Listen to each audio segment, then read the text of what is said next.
अगर आपके घर में कोई प्रॉब्लम चल रही हो, पितरों का दोष चल रहा हो, काल सर्प दोष कुंडली में हो, ग्रहण दोष हो, चंडाल दोष हो, तो शिव की पूजा करें। अगर बच्चों के विवाह नहीं हो रहे हो, काम बनते बनते बिगड़ रहे हो, किसी ने कुछ करवा दिया हो, हाँ, किसी ने धंधा पानी को बांध दिया हो या बंधन में आ गया हो, घर से बीमारी नहीं जा रही हो, महाराज जी इतनी बीमारी है कि पूछो मत। मैंने एक दिन कहा था कथा में, बाबू जी मैंने कथा में कहा था, मैंने घर में एक आदमी बीमार हो सकता, दो हो सकता, तीन हो सकता, अगर सब बीमारी है तो कोई मामला दूसरा है। कुंडली सब आदमी की खराब नहीं हो सकती है। अगर हम कुंडली की बात करें, ज्योतिष की बात करें, तो एक आदमी की कुंडली खराब हो सकती है, दो की हो सकती है, तीन की हो सकती है, लेकिन सबके कुंडली खराब कभी नहीं हो सकती है। इसका मतलब बात कुछ और है, बात कुछ और है। तो अगर घर से बीमारी नहीं जा रही है, बच्चे परीक्षा देने जाए मन नहीं करता, कई कहते हैं महाराज जी पहले पढ़ाई में बच्चे खूब अच्छी काम करते थे और आजकल बच्चों का पढ़ाई मन नहीं लग रहा, अचानक पढ़ाई से बच्चे दूर हो गए, एक उच्चाटन जैसा लगता है घर में, ये बच्चे एक दो नंबर से परीक्षा में रह जाते हैं, घर में समस्याएं चल रही है, पता नहीं किसने नजर लग दी, क्या हो गया। तो घर में कोई भी समस्या चल रही हो, किसी भी प्रकार की समस्या, पति पत्नी में आपस में प्रेम नहीं है, वंश वृद्धि नहीं हो रही है, हाँ, घर में बात बात में झगड़ा होता है, घर में अशांति रहती है, कुछ सुख का अच्छा काम करते हो तो झगड़ा हो जाता है, नेगेटिव एनर्जी घर में आई हुई है, स्ट्रेस चल रहा है, घर में धन की बरकत नहीं हो रही है, कोई भी प्रॉब्लम, तो आप एक कल और परसों, आज कल और परसों आप यहां पर बाबा श्याम के दरबार में, बाबा श्याम के दरबार में शिव महापुराण की पोथी या भागवत की पोथी करवाइए, या तो शिव महापुराण की पोथी करवाइए या भागवत की पोथी करवाइए। आप अपना नाम, अपना गोत्र और अपनी समस्या लिखकर भेजिएगा। अपना नाम, अपना गोत्र और अपनी समस्या आप हमें लिखकर भेजिएगा विद्वान ब्राह्मणों के द्वारा। लेकिन महाराज जी पोथी की राशि क्या है, सेवा क्या है? 11,000 रुपया भैया। 11,000 का क्या होगा? वो 11,000 रुपये ब्राह्मणों की दक्षिणा है। आज आपने बिठाई है ना पोथी, पोथी बिठाई है ना आपने? आ जाओ, आगे आ जाओ, मेरे पास आओ, आ जाओ, आ जाओ। आज आपने भी पोथी बिठाई है। ये भी आए बाबा श्याम के दरबार में, बाबा श्याम के दरबार में आए हैं। आज भी आपने ही आओ इधर,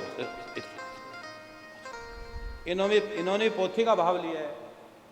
11,000 रुपये की राशि दी है इन्होंने, और आज पोथी का भाव लिया है।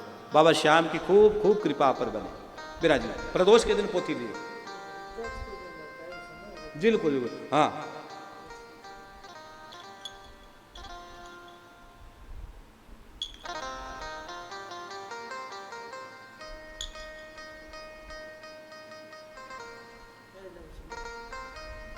आप पहन लेना बाबा श्याम का नाम लेकर, महादेव का नाम लेकर।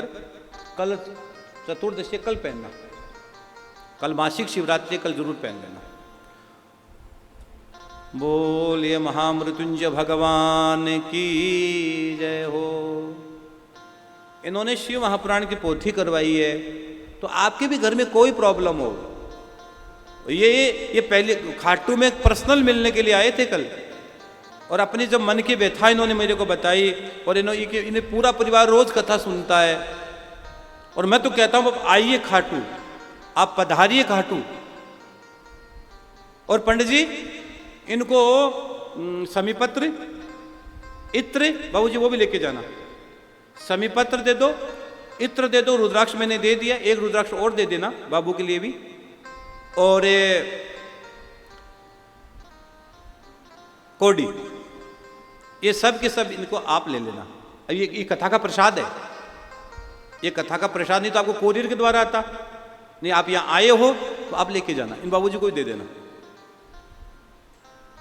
ये प्रसाद। और भभूति श्याम बाबा की आप लेके जाना। तो जो कोई भी पोथी बिठाओ तो आप अपना नाम, अपना गोत्र और अपनी समस्या लिखकर भेज देना। जो हमारे टीवी में नंबर चल रहे हैं, समस्या लिखकर भेज देना। विद्वान ब्राह्मणों के द्वारा पोथी करवाई जाएगी। एड्रेस इसीलिए मंगवाया मैंने कि रुद्राक्ष, भभूति, कौड़ी, ये सब आपके घर में आएगी। इत्र आएगा श्याम बाबा का, जो अपने तिजोरी में रखना है। ये सब चीज आपके घर में आएगी, प्रसाद के रूप में आएगी। तो आप इसको ग्रहण करना, आपको आनंद आ जाएगा। पहनना, सहज आनंद आएगा, सहज आनंद आ जाएगा। और पक्का पहनना। तो जो व्यक्ति और घी से शिव का अभिषेक करते हैं, उनको भैया तरक्की मिलती है और वंश वृद्धि होती है उनकी। अगर वंश वृद्धि रुकी हुई है तो शिव को घी चढ़ाइए आप, और वंश वृद्धि रुकी हुई है तो शिव को चांदी का कड़ा चढ़ाइए। हाँ, कड़ा, ये चांदी का कड़ा केदारनाथ पर, भगवान केदार पे केदारनाथ जी का अभिषेक होता है, वो घी चढ़ाया जाता है। केदार भगवान केदार पर घी चढ़ाया जाता है। और मेरे गुरुदेव कहते थे चांदी का कड़ा चढ़ाया जाता है, चांदी का। उनके घर में हर प्रकार की महादेव रक्षा करते हैं। तो अगर घी से शिव का अभिषेक करते हो तो आनंद हो जाता है। और ये सब अभिषेक, ये जितने भी अभिषेक मैं बता रहा हूं, वो पूरे महीने उज्जैन में रहेंगे, 1 महीने। और गंगा जल से मन की शांति मिलती है। कई लोगों का मन बहुत चंचल है, मन भटकता रहता है, मन शांत नहीं है महाराज जी। मन शांत नहीं तो गंगा जल से हम शिव का अभिषेक करवाइए आप, और आपको तनाव से मुक्ति मिलेगी। अगर आप शहद से शिव का अभिषेक करते हो, शहद, तो रोग का नाश होगा, धन हानि रुकती है, आपके धन की हानि हो रही हो। और कई एक बात बीच में और आगे तो घुसा ही देता हूं, धीरे से घुसा दो महाराज जी। कई लोग कहते हैं हमारे घर में धन की पिसा की बरकत को नहीं हुए, बरकत रुका को नहीं पिसा। कई लोग कहे महाराज जी पिसा कौन रुका, मारवाड़ी में कह रहे हूँ, चलो हिंदी में बोलती हूँ, ठीक रहे, सब लोग समझ जाओगा। कई लोग ये बोलते हैं कि हमारे धन में पैसा, घर में पैसा रुकता नहीं है महाराज, पैसे की बरकत नहीं होती है। तो आप 2-3 चीज का ध्यान रखना। एक तो आपके घर में जितने भी नल है ना, नल जिसपे पानी चलता है, जिसको टुंटी बोलते हो हम, नल से पानी सारे दिन टप टप टप टपकना नहीं चाहिए। कई घर में देखते हैं कि नल से सारे दिन पानी टप टप टप टप टप टप टप टप टप टपकता रहता है। आप ये प्रैक्टिकल करके देखना। एक घड़े में पानी रखो, लेकिन घड़े को खाली मत होने देना। घड़े में पानी रखो, और घड़े में पानी रखो, उस घड़े को खाली मत होने देना। उस घड़े को पानी लगभग वो रहे उसमें। जैसे जैसे पानी कम होता जाएगा, आपको ये रुकावटें, ये कम एनर्जी, स्ट्रेस, तनाव आपको दिखने लग जाएगा। आप प्रैक्टिकल करके देखना घर में। घड़े में पानी भरा होगा तो आपका मन प्रसन्न होगा, और घड़े में पानी जैसे जैसे आधे से कम होता चला जाएगा तो थोड़े हलचल होनी स्टार्ट हो जाती है। ये मेरे गुरुदेव के बताए वाक्य है। तो एक तो पानी टप टप टप टपकना नहीं चाहिए। दूसरा, अगर आप चाय को उबालते हो, कई लोग चाय को इतनी लाल करके पीते, लाल करके पीते, नहीं, चाय को कम उबालना कम चाय को। और रात को सोते समय एक पानी का गिलास या कलसा छोटा सा अपने सिराने रख के सोना, और सुबह उठने के बाद अपने हाथ से वो पानी किसी हरे पेड़ में डाल देना। तुलसी में डालो तो स्नान करके डालना, रविवार को मत डालना। मैंने हरे पेड़ का नाम लिया है, तो हरे पेड़ में आप डाल देना। मतलब वो रात को पानी सिराने रख के सो जाना, लेकिन थोड़ा दूर रखना पानी को। और रात को यूं किया और पानी गिर गया तो गड़बड़ हो जाएगी, रात को नहा लोगे। हाँ, थोड़ा सा दूर पानी, आराम से सो जाना। सुबह उठो, नींद भी अच्छी आएगी, फ्रेश नींद आएगी। रात को पानी सिर्फ सिराने है, मोबाइल सिराने से दूर, पानी सिराने के पास, दवाइयां सिराने से दूर। मैंने पिछली कथा में कहा था कई लोग सिराने दवाइयां रख के सोते हैं, इतनी दवाइयां की पोटलियां रखते हैं सिराने। अरे भाई भगाओ ना यार इसको भगाओ। जो बच्चे हॉस्पिटल में पैदा होते हैं ज्यादा हॉस्पिटल में जाते हैं, ध्यान रखना इस बात का। जो बच्चे घर में पैदा होते हैं हॉस्पिटल कम जाते हैं। जो बच्चे घर में पैदा होते हैं, देखो और कोई कारण है तो हम नहीं जानते हैं, लेकिन जो बच्चा घर में पैदा होता है उसका हॉस्पिटल से वास्ता कम पड़ता है। जो बच्चा हॉस्पिटल में पैदा होता है वो हॉस्पिटल ज्यादा जाता है। कि आदमी जहां पैदा होता है उस जगह से लगाव हो जाता है, एक अटैचमेंट हो जाता है। तो सिराने से दवाइयां भगाओ। कोई भी दवाई सिराने पर के पास नहीं होनी चाहिए। कोई बहुत अर्जेंट हो, जिसका मतलब रात को मर ही जाएंगे पता नहीं, उसको नहीं ले तो अलग बात है, वो डॉक्टर वो अलग बात है, लेकिन ज्यादा दवाइयां सिराने मत रखा करो। हमें दवाइयों से दूरी बनानी है ना कि दवाइयों के पास जाना है। दवाइयों से जितनी दूरी बनेगी, और दवाइयों से दूरी तब बनेगी जब शिव की शरण में आ जाओगे। सभी रोगों का निदान महादेव करते हैं। सभी ग्रहों के मालिक देवादिदेव महादेव है, और सभी ग्रहों के स्वामी है महादेव, और सभी ग्रहों की उत्पत्ति महादेव से। भैया जो महादेव की पूजा करता है, मैं आज कथा सुनाऊंगा आपको।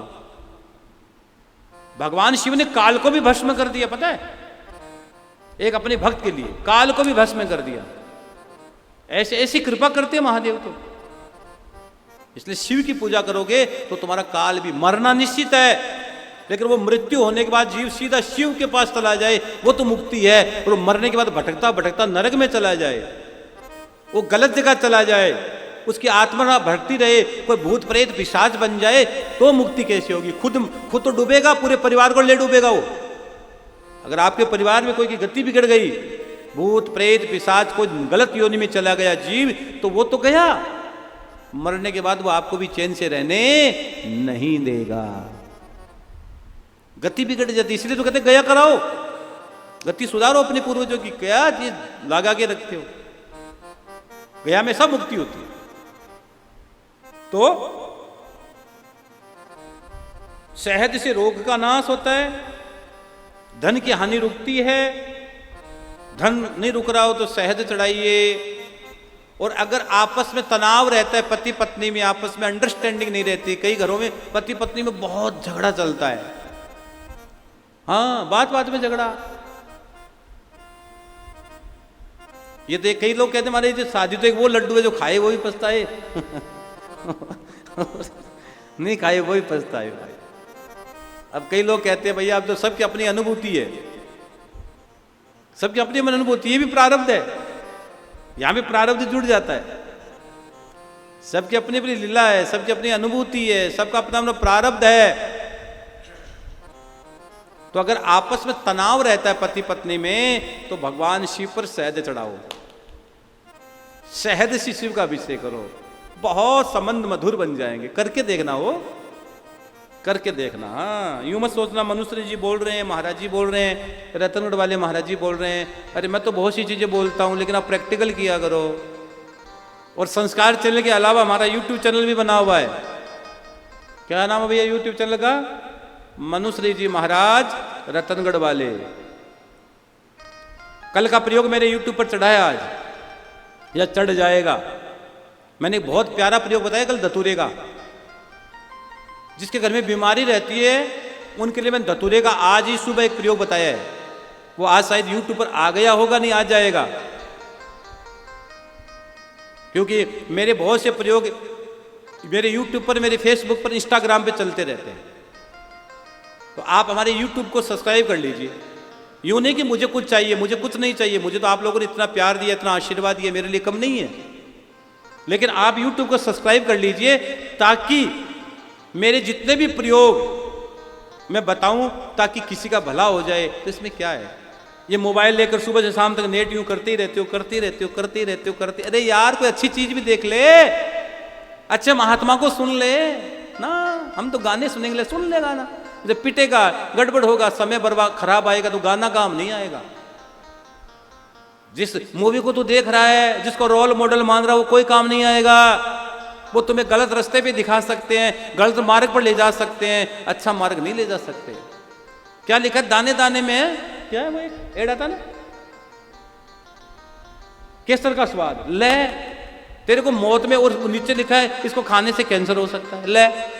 और वो ऐड कर रहा है भाई साहब कि दाने दाने में केसर का स्वाद ले। यूं खा लेंगे केसर यार, जिसको हम रोल मॉडल मानते हो यार, वो तुम्हें बर्बाद कर रहे हैं, वो तुम्हें बर्बादी के जश्न मनाएंगे, उनका तो काम है। अब लेकिन संत महात्मा सही बात बोलते तो बोले क्या गारंटी है? अगर कोई संत महात्मा कोई सही बात व्यासपीठ से बोलते हैं तो क्या गारंटी है हमारे? अरे गारंटी तो वो गारंटी है कि तू खा रहा है जहर है, खा लेना, खा, दाने दाने में दम ले, दम निकल जाएगा, जो है वो ही चला जाएगा। काय का दम है? दम तो देसी गाय का दूध पी, देसी गाय का घी खा। पहले कहते ना आजा देसी गाय का दूध पी, देसी घी खाया तो आजा, असली माँ का दूध पिया तो युद्ध लड़ ले, कुश्ती कर ले। अब कहाँ यार वो दाने दाने में दम है, अब फालतू की बात है। और एड़, बड़े बड़े एड़, आप उनको आइकॉन मान रहे हो। अरे काय के आइकॉन मानते हो? इन लोगों को तो कोई आइकॉन नहीं है। आइकॉन हमारे छत्रपति शिवाजी है, महाराणा प्रताप है, स्वामी विवेकानंद हमारे आइकॉन है। इनको आइकॉन मानिए अगर आगे बढ़ना है। ये काय के आइकॉन है? अरे पुड़िया पे स्पष्ट लिखा है इसको खाने से ये स्वास्थ्य के लिए हानिकारक है, फिर भी ना हम तो खाएंगे, जहर है, खा ले, डूब ले। अब डूबने के बाद महाराज अब आइए घूमता है, अरे तू तब अब क्या करें? ये कोई दम नहीं है, दम निकल जाएगा, जो है वही बचा, वो भी खत्म। तो मैं क्या कर रहा था, अपनी क्या बात चल रही थी? कल का प्रयोग बता रहा था मैं धतूरे का। तो हमारा YouTube चैनल बना हुआ है मनुश्री जी महाराज रतनगढ़ वाले। रतनगढ़ वाले जरूर सर्च किया करो, जो आप मेरे को खोजना हो अपने बेटे, क्योंकि मनुश्री के नाम से बहुत लोगों ने आइडिया बना रखी है। तो मनुश्री जी महाराज रतनगढ़ वाले मेरा ऑफिशियल YouTube चैनल है, ऑफिशियल। मनुश्री जी महाराज रतनगढ़ वाले मेरी ऑफिशियल फेसबुक पेज है। मनुश्री जी महाराज रतनगढ़ वाले मेरा ऑफिशियल इंस्टाग्राम पेज है। मनुश्री जी महाराज रतनगढ़ वाले मेरा ऑफिशियल ट्विटर है। हाँ, ये सब ऑफिशियल ट्विटर है। मेरी द्वारा कोई भी पोस्ट डाली जाती है या मेरे मीडिया मैनेजमेंट के द्वारा या मेरे मीडिया की टीम के द्वारा कोई भी पोस्ट डाली जाती है तो मेरे यूट्यूब पर जाती है। जैसे कल धतूरे का प्रयोग आज आ जाएगा, तो आप करोगे तो आपको फायदा होगा। मैंने आज एक बात बताई है, उसका सुबह मैंने रिकॉर्ड किया, आज सुबह रिकॉर्डिंग की है कथा में आने से पहले। क्या रिकॉर्डिंग करके आया हूं भाई? किया कि नहीं किया? किया। आज क्या रिकॉर्डिंग हुई है? आज रिकॉर्डिंग ये हुई है कि अगर आपके घर में बीमारी चल रही है, बीमारी चल रही है, तो ठीक 12 बजे, कल 12 बजे या रात को 12 बजे, रात को 12 बजे हो जाए तो बहुत बड़ी बात है, भगवान शिव पर धतूरा चढ़ाना। मेरे गुरुदेव भगवान कहते शिवरात्रि है, कल मासिक शिवरात्रि है, तो शिवरात्रि के दिन कोई व्यक्ति अभिषेक करता है, शिव महापुराण की पोथी बिठाता है, भागवत की पोथी बिठाता है और शिव की पूजा करता है, तो रोगों का शमन होता है। तो दिन में चढ़ाओ अच्छी बात है, लेकिन शिवरात्रि का महत्व रात का है। जैसे महाशिवरात्रि, उससे 4 पहर की पूजा रात को हुई थी, इसका भी वर्णन आज करूंगा। मासिक शिवरात्रि का वर्णन भी मैं करूंगा आज, आप सुनना। तो एक धतूरा भगवान शिव पर चढ़ा दो, और मां पार्वती को कुमकुम चढ़ा देना। कुमकुम मतलब शिव को रोली नहीं चढ़ाई जाती, शिव को कुमकुम नहीं चढ़ाया जाता है, लेकिन पार्वती जी को कुमकुम चढ़ाना। वो कुमकुम के साथ जो सुहाग होता है ना, माता जो सुहाग की जो सामग्री है वो पार्वती जी को चढ़ा देना, और अपनी कामना बोल देना, एक दिया जला देना, एक शिव के चरणों में एक दीपदान कर देना, आनंद आ जाएगा, परमानंद आनंद आ जाएगा। जय श्री श्याम। आप सभी श्याम प्रेमियों से नम्र निवेदन है कि पूज्य महाराज श्री जी का YouTube चैनल मनुश्री जी महाराज रतनगढ़ वाले को सर्च करें, सब्सक्राइब करें, शेयर करें, बेल आइकन दबाएं, ताकि महाराज श्री जी की वाणी जन जन तक पहुँचे और सभी को उसका लाभ प्राप्त हो। जय श्री श्याम।